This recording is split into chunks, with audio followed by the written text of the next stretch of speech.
Public discourse surrounding AUKUS is centered upon the sharing of nuclear submarine technology, narrowly focusing on the agreement as an avenue for Australia to acquire nuclear submarines. However, Director of ASPI's Defense Strategy and National Security Program, Michael Shoebridge, argues that this has distracted from the larger point, which is that AUKUS is a technology accelerator. In this latest expert series, Shoebridge discusses common misconceptions surrounding the AUKUS agreement, how it differs from other technology sharing agreements, and what it means for Canada. A big thing that changed in Australian, US and UK calculations around nuclear submarines was the need to deter Beijing.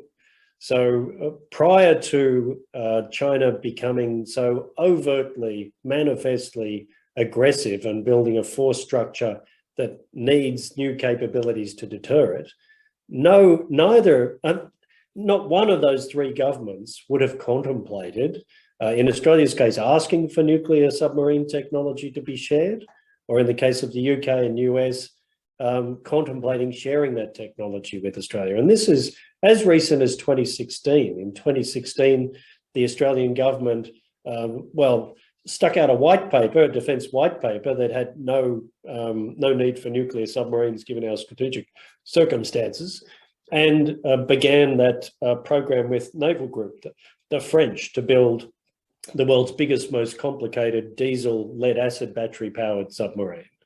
So as late as 2016, our strategic circumstances didn't seem to warrant having the expense, complexity, and deterrent power of nuclear submarines. And here we are in late 2021, where our strategic circumstances do warrant that. And it's those strategic circumstances that changed the UK and US long-standing government positions on this. And they were deep. Like, you would have US senior military people, including people that ran their nuclear submarine force, saying, I got to tell you, we are never going to share our nuclear submarine technology with you. We don't have enough of them ourselves. So don't bother asking. Well, guess what? We asked and they agreed. And that's because the need is clear to all three of us. So with Canada, it's the same answer.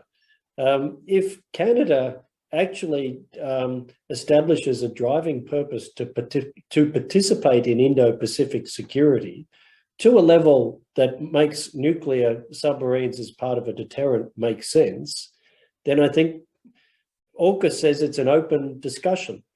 I would say from an Australian point of view, the ideal way for Australia to get nuclear submarines is not to create some cottage industry centred in our Adelaide city to build a small number of nuclear submarines.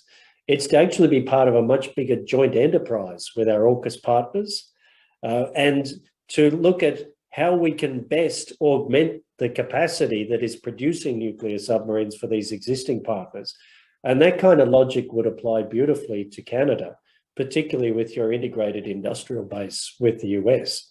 And then that sort of defrays some of the expense, makes it faster for you to get the capability, and stops you having to sustain a creaking tiny little cottage industry, which, when I look at Canada and Australia, we've got some similar issues with our existing defence industrial bases. Everything we've talked about is driven by a sense of urgency to really get the Australian, US and UK militaries in a position of greater military power with political will to use it.